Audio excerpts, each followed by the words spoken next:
falling, when fear is coming, still you're calling me. When faith is lost and my hope exhausted, you will be my strength. When my mind says I'm not good enough, God, you're enough for me. Yeah, I've decided I'm not giving up, 'cause you won't give up on me. You won't give up on me. Your love is holding on and it won't let go. I feel it breaking out like an echo. Your love is holding on and it won't let go now. I feel it breaking out like an echo, echo in my soul.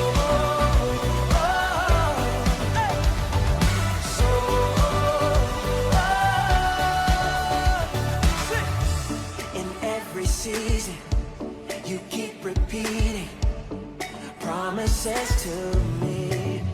Whoa, now there's no stopping what you have started until it is complete. When my mind says I'm not good enough, God, you're enough for me. Yeah, I decided I'm not giving up, 'cause you won't give up on me. You won't give up on me. Your love is holding on and it won't let go. I feel it breaking out like an echo. Your love is holding on and it won't let go. No, I feel it breaking out like an echo, echo in my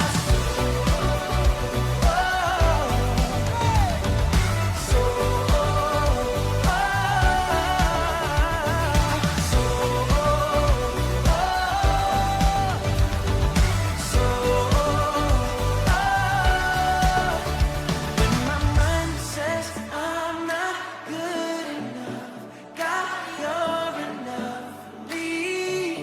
Yeah, I've decided I'm not giving up, 'cause you won't give up on me. You won't give up on me. Your love is holding on and it won't let go. I feel it breaking out like an echo.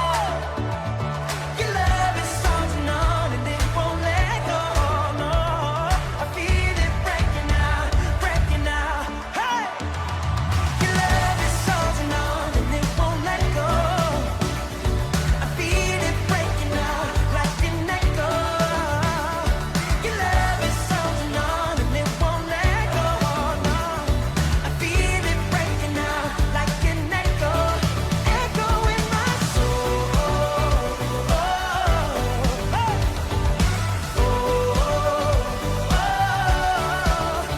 In my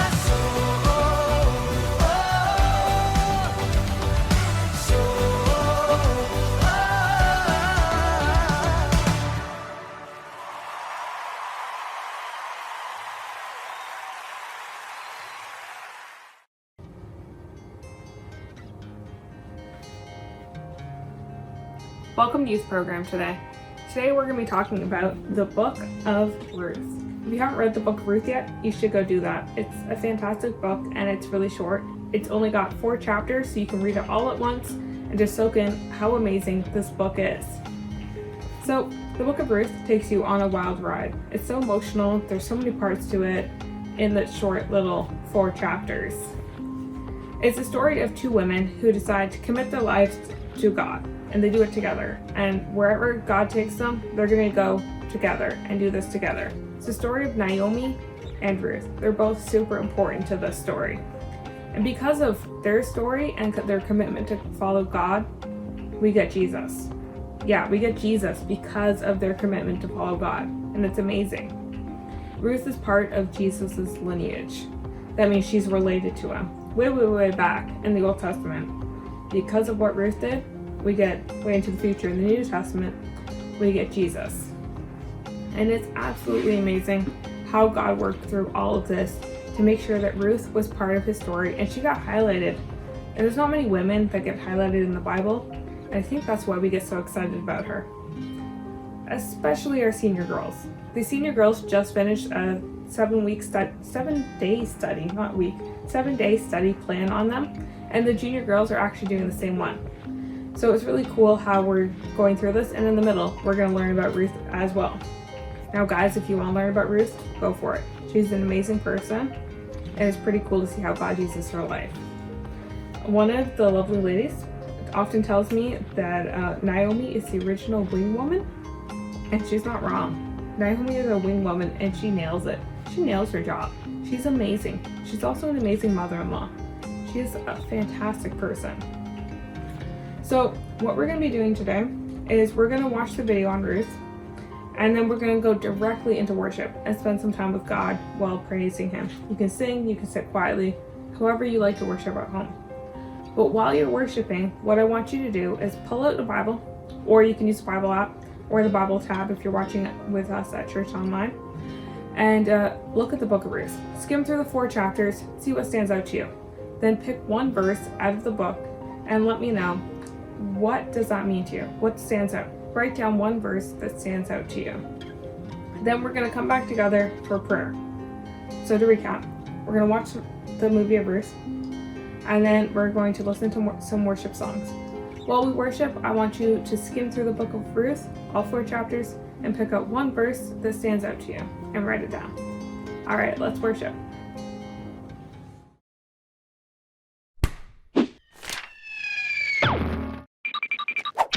Ooh.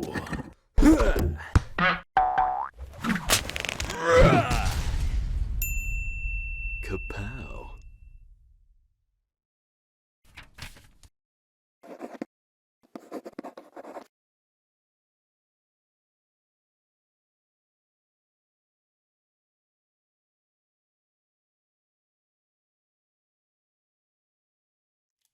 When Ruth first met Naomi, she was surrounded by a family filled with grief.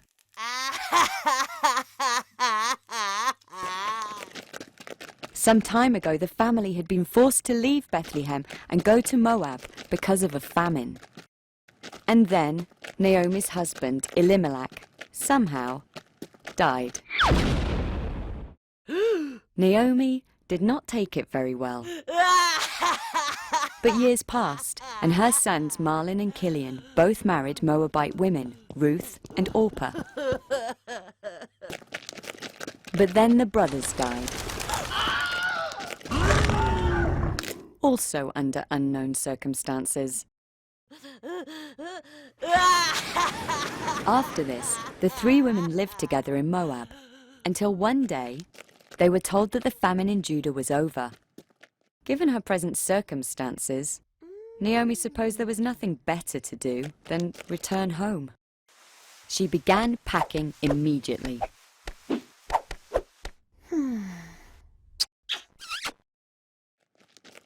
It took them a moment to realize that there was no real reason Orpah and Ruth should join her. In fact, it was ill-advised. Under Jewish law, they'd be required to marry their dead husbands' brothers. But since their dead husbands were one another's brothers, things could get rather complicated. Naomi encouraged Orpah and Ruth to remain in Moab, as there was no real future for them in Bethlehem. Orpah chose to stay in Moab. However, Ruth could not bring herself to desert Naomi, and insisted that she stay by Naomi's side indefinitely. Where you go, I will go. Your people shall be my people, and your God, my God. Where you die, I will die. Wow.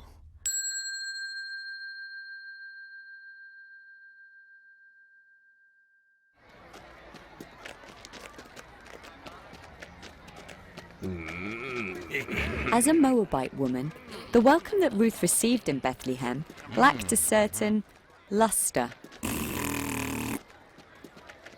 Any joy in Naomi's homecoming was cut short by the realization that they were now 2 destitute widows, with no way to support themselves. Ruth, realizing the gravity of their situation, asked if she could glean the fields, which in those days was how many of the poor survived, by following behind harvesting farmers and gathering leftover grain. These particular fields were owned by a man named Boaz. Boaz was a religious man, a rich man, a generous man, a smart man. Well, at least that's how he thought of himself. The Lord be with you. No matter what Ruth thought of him personally, he did offer her protection and safety. He took pity on this hard-working foreign girl. Ruth found his displays quite endearing, if not a bit amusing.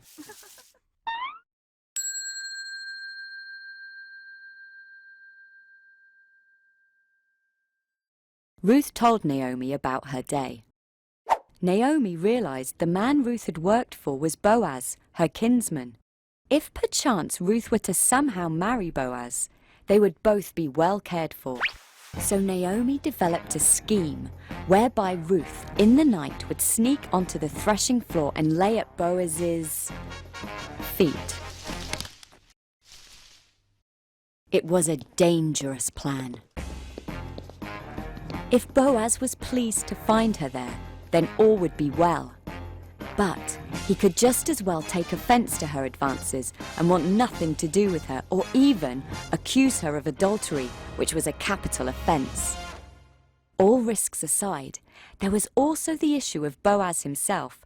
Boaz was not a young man. However, Ruth realised that whether or not Boaz was her first choice for a husband, he was clearly the best chance she had to support Naomi, and so she selflessly agreed to the plan.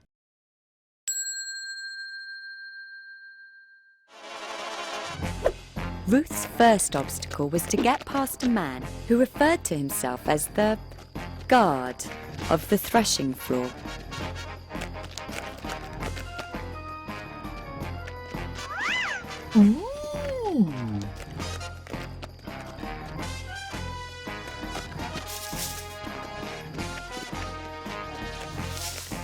Before long, Boaz returned from a feast and fell asleep. This was the most dangerous part. If anyone else saw her there, they'd assume she was a prostitute, which would ruin her chances of marrying anyone, let alone Boaz. The plan was working flawlessly.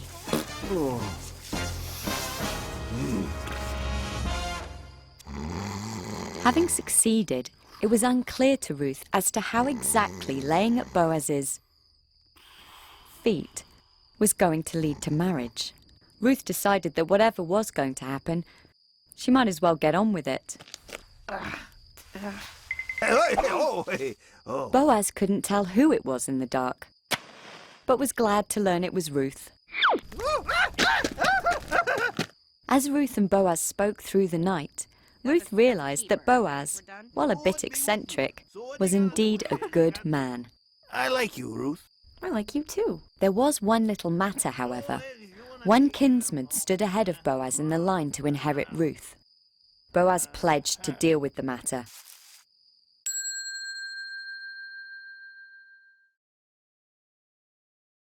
In order to make a smooth transition from their exploits on the threshing room floor, Boaz had to convince his kinsman, who we'll call Nigel, to give up his inheritance of not only Ruth, but all of the land that Naomi's family owned in Judah. Boaz decided to utilize the classic bait-and-switch strategy, explaining that Naomi's land was indeed for sale to her nearest kinsman. But if Nigel bought the land, by law, he would also have to marry Ruth. It's a very complicated situation. Nigel agreed to let Boaz buy the land and gave him his sandal to confirm the transaction. Whatever. And so Boaz and Ruth were free to marry. And it wasn't long before they had a child named Obed. And Naomi had a grandchild, which didn't bring her sons and husband back, but did make her feel a little less bitter. As for Ruth, she did as she promised. Where Naomi went, she went. Naomi's people were her people, and Naomi's God, her God. And when Naomi died, Ruth, sometime later, died. Somehow. And what of Obed, her son? Obed went on to have a son named Jesse, who was the father of King David. David was the father of Solomon, who was the father of Rehoboam, who was the father of Abijah. 23 equally unpronounceable generations later, Jacob was father to Joseph, whom you may better know as husband to Mary, mother of Jesus of Nazareth. And thus, in about 800 short years, Ruth went from Moabite outcast to Christian ancestor in the truest sense of the word.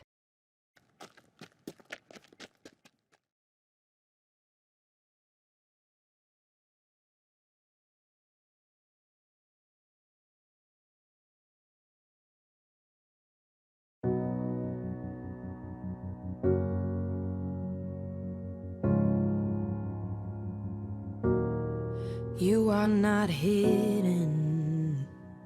There's never been a moment you were forgotten. You are not hopeless. Though you have been broken, your innocence stolen, I hear you whisper underneath your breath. I hear your SOS, your SOS.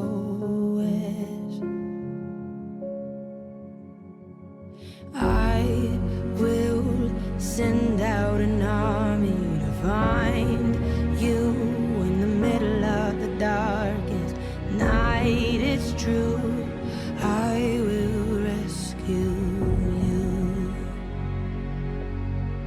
There is no distance that cannot be covered over and over. You're not defenseless. I'll be your shelter, I'll be your armor. I hear you whisper underneath your breath. I hear your SOS, your SOS.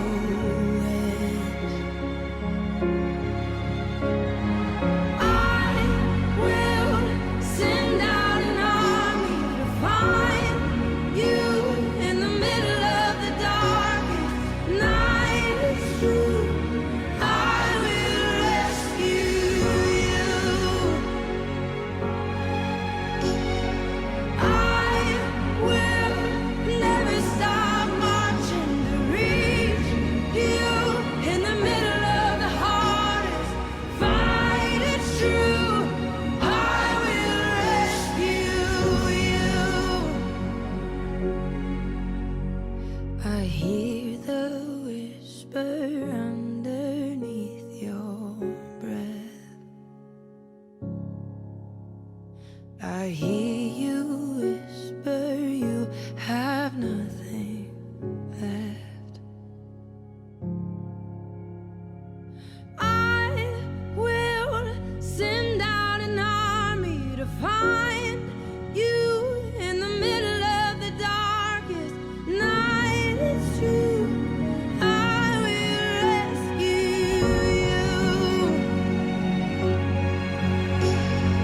I will never stop marching to reach you in the middle of the hardest fight. It's true, I will rescue you.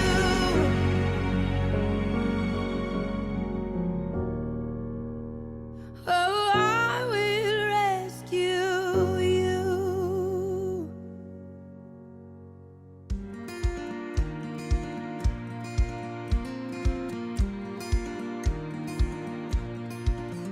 I can see the promised land, though there's pain within the plan. There is victory in the end. Your love is my battle cry. When my fears like Jericho build the walls around my soul. When my heart is overthrown, your love is my battle cry, the anthem for all my life. Every giant will fall, the mountains will move, every chain of the past you've broken into. All the fear of the lies, we're singing the truth, that nothing is impossible with you. With you, there is hope within the fight, in the wars that rage inside. Though the shadows steal the light, your love is my battle cry, the anthem for all my life. Every giant will fall, the mountains will move, every chain of the past you've broken into. All the fear of the lies, we're singing the truth, that nothing is impossible. Every giant will fall, the mountains will move, every chain of the past you've broken into. All the fear of the lies, we're singing the truth, that nothing is impossible with you. Oh, nothing is impossible. No greater name, no higher name, no stronger name than Jesus. You overcame, broke every chain, forever reign, King Jesus. No greater name, no higher name, no stronger name than Jesus. You overcame, broke every chain, forever reign, King Jesus. Every giant will fall, the mountains will move, every chain of the past you've broken into. All the fear of the lies, we're singing the truth, that nothing is impossible. Every giant will fall, the mountains will move, every chain of the past you've broken into. All the fear of the lies, we're singing the truth, that nothing is impossible with you. Oh, nothing is impossible.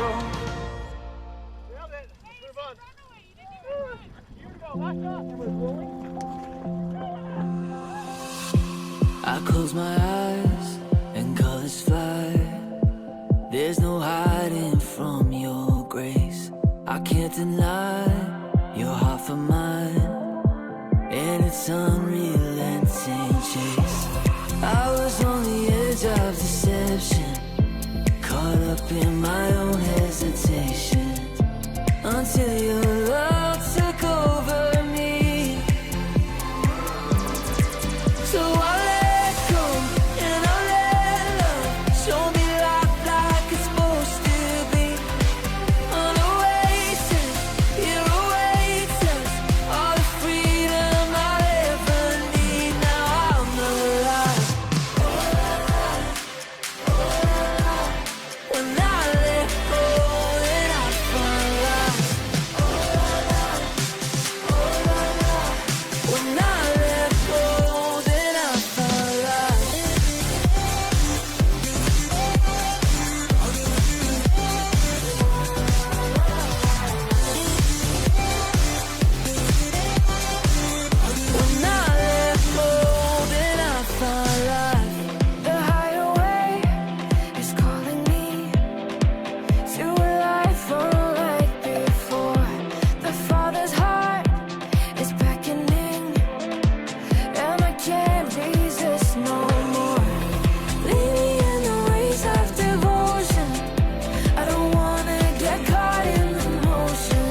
of Ruth, every time I hear it, no matter how many times I hear it, it just amazes me and shows me how that God works through everything, no matter what.